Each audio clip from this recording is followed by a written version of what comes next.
Hi, this is Suresh from Coimbatore. கோவையிலேருந்து உங்கள் சுரேஷ் பேசுகிறேன். இந்த வீடியோவில் நம்ம என்ன பார்க்க போகிறோம் அப்படின்னா, சப்ளிமெண்ட்ரி போகணும்னு ஆசைப்படுற ஸ்டூடெண்ட்ஸுக்கு, சப்ளிமெண்ட்ரினா என்னன்னு தெரியாதவங்களுக்கு, சப்ளிமெண்ட்ரியில் போய் சீட் எடுக்கலாமா அப்படின்னு கேட்குறவங்களுக்கு, நல்ல காலேஜ் கிடைக்குமா, எனக்கு ஃபீஸ் கம்மியாக இருக்குமா, இந்த மாதிரி நிறைய கேள்விகள் என்னுடைய டியூட்டிபர்ஸ் கேட்டுட்டு இருக்காங்க. இந்த கேள்வி நிறைய பேர் மனசுல இருக்கும். அவங்களுக்கெல்லாம் ஒரு விளக்கம் கொடுக்கறதுக்காக தான் இந்த வீடியோ நம்ம கொடுக்குறோம். இந்த வீடியோவில் என்ன பண்ணுறோம், ஒரு சில புள்ளி விவரங்கள் பற்றி நான் பேசணும்னு ஆசைப்படுறேன்.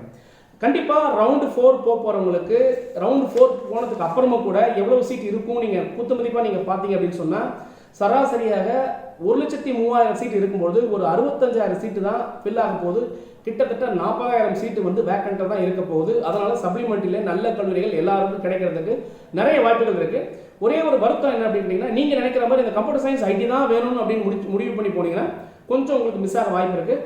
மற்ற டிபார்ட்மெண்ட் நீங்கள் பார்த்தீங்கன்னு சொன்னால் நல்ல கல்லூரிகளில் நல்ல சீட் எடுக்கிறதுக்கான வாய்ப்புகள் இருக்குங்கிறத ஃபர்ஸ்ட் பாயிண்ட்டாக நான் சப்மிட் பண்ண ஆசைப்படுறேன். ஒரு சின்ன புள்ளி விவரம் அப்படின்னு பார்த்தோம்னா, இப்போ நடந்த இந்த வீடியோ இந்த ரவுண்ட் 1, ரவுண்ட் 2, ரவுண்ட் 3, ரவுண்ட் 4 போகிறதுக்கு முன்னாடி ஒரு சின்ன ஸ்டாட்டிக்ஸ் எடுத்தோம்.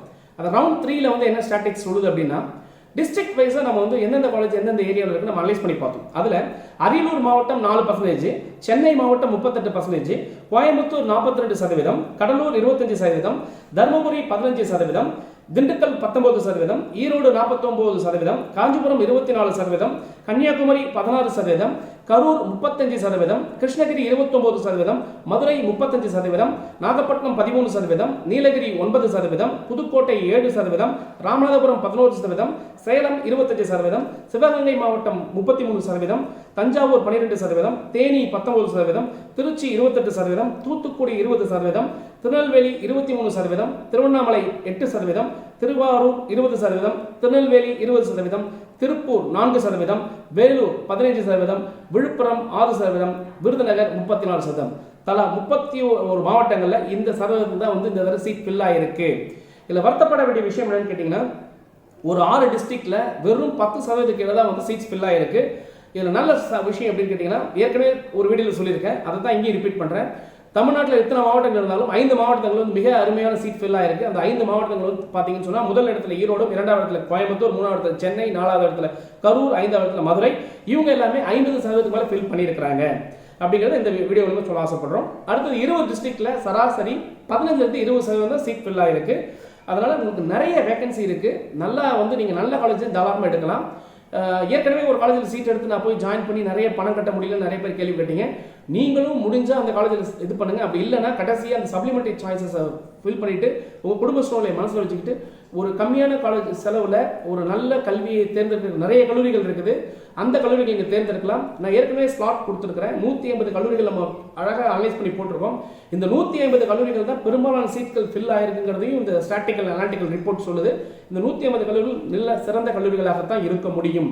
இன்னொரு முக்கியமான விஷயம் என்ன சொல்றேன்னா, காலேஜ் பேரை வச்சு தயவு செய்து சீட் எடுக்காதீங்க. காலேஜ் கோடை வச்சு எடுங்க. காலேஜ் பேரை வச்சு எடுத்ததுனால நிறைய ஸ்டூடெண்ட் நான் இந்த மாதிரி ஒரு கல்லூரி எடுத்துட்டேன் சார், ஆனால் நான் நினைச்ச மாதிரி அந்த கல்லூரி பேர் இல்லை அப்படின்னு சொல்லி நிறைய பேர் கேட்டிருக்கிறாங்க. அவங்க எல்லாருக்குமே சொல்றேன், காலேஜ் கோடை வச்சு தயவு செய்து பண்ணுங்க. இதை பற்றி ஏற்கனவே நான் ஒரு வீடியோவில் கிளியராக கொடுத்துருந்தேன். அதனால காலேஜ் பேரை வச்சு எடுத்துட்டு கடைசி நேரத்தில் மாட்டிக்காதீங்க அப்படிங்கிறத இந்த வீடியோ மூலமா சொல்ல ஆசைப்படுறேங்க. இதுக்கப்புறம் இன்னமும் உங்களுக்கு என்ன தகவல்கள் அப்படின்னு பார்த்தோம்னா, இப்போ இனி இந்த தொடர்ந்து வரப்போகிற வீடியோஸில் ஒவ்வொரு சப்ஜெக்ட், பர்டிகுலர் இன்ஜினியரிங் சப்ஜெக்டில் என்ன மாதிரி கோர்சஸ் படிக்கணும், அந்த கோர்சஸை யார் யார் கொடுக்குறாங்க, அந்த கோர்சஸுக்கு சர்டிஃபிகேட் வேல்யூவேஷன் இருக்கா, இதை வச்சு வேலை வாங்க முடியுமா அப்படிங்கிறத ஒவ்வொரு டிபார்ட்மெண்ட்டுக்கும் நம்ம கூட தான் போகிறோம். அந்த ஸ்டூடெண்ட்ஸ் நிறைய பேர் இந்த கோர்ஸை பற்றி சொல்லுங்கள் சார் கேட்டிருந்தாங்க. ஒவ்வொரு கோர்ஸுக்கும் நிறைய இன்புட்ஸ் வரப்போகுது. இனி என்னுடைய வீடியோஸ் எல்லாம் எப்படி இருக்கும் அப்படின்னு கேட்டிங்கன்னா, கண்டிப்பாக உங்களுக்கு ஒரு டெக்னிக்கல் இன்ஃபர்மேஷனை ஷேர் பண்ணக்கூடிய, இன்ஜினியரிங்கில் இருக்கக்கூடிய டெக்னிக்கல் விஷயத்தை ஷேர் பண்ணக்கூடிய வீடியோவாக இருக்கும். அடுத்த வீடியோ என்ன சொல்ல போகிறோம் அப்படின்னு கேட்டிங்கன்னா, கவர்மெண்ட் எக்ஸாமினேஷன்ஸில் இன்ஜினியரிங் ஸ்டூடெண்ட்ஸுக்கு என்னென்ன வாய்ப்புகள் இருக்குது, சென்ட்ரல் கவர்மெண்ட் ஜாப்ஸில் என்னென்ன வாய்ப்புகள் இருக்குது, ஸ்டேட் கவர்மெண்ட்டில் என்னென்ன வாய்ப்புகள் இருக்குது, அதுக்கு எப்படி ப்ரிப்பேர் பண்ணணும், எங்கெங்கே ப்ரிப்பேர் பண்ணணும், எவ்வளோ வேகன்சிஸ் கால்ஃபார் பண்ணிட்டு இருக்கான், ஏன் தமிழ்நாடு மக்கள் இன்னும் அதெல்லாம் வெளியில் வரலை அப்படிங்கிற விஷயத்தை நம்ம கொடுக்க போகிறோம். அது கவர்மெண்ட் எக்ஸாமினேஷன்ஸ் பார்த்தின விஷயத்தை நம்ம அடுத்த வீடியோ நம்ம தொடர்ந்து கொடுக்க போகிறோம். அதுவரை உங்களிடமிருந்து விடைபெற்றுக் கொள்கிறேன். மீண்டும் ஒரு நல்ல தகவலோட இன்னொரு வீடியோவில் சந்திக்க ஆசைப்படுகிறேன். அதுவரை உங்களிடமிருந்து விடைபெற்றுக் கொள்வது சுரேஷ்.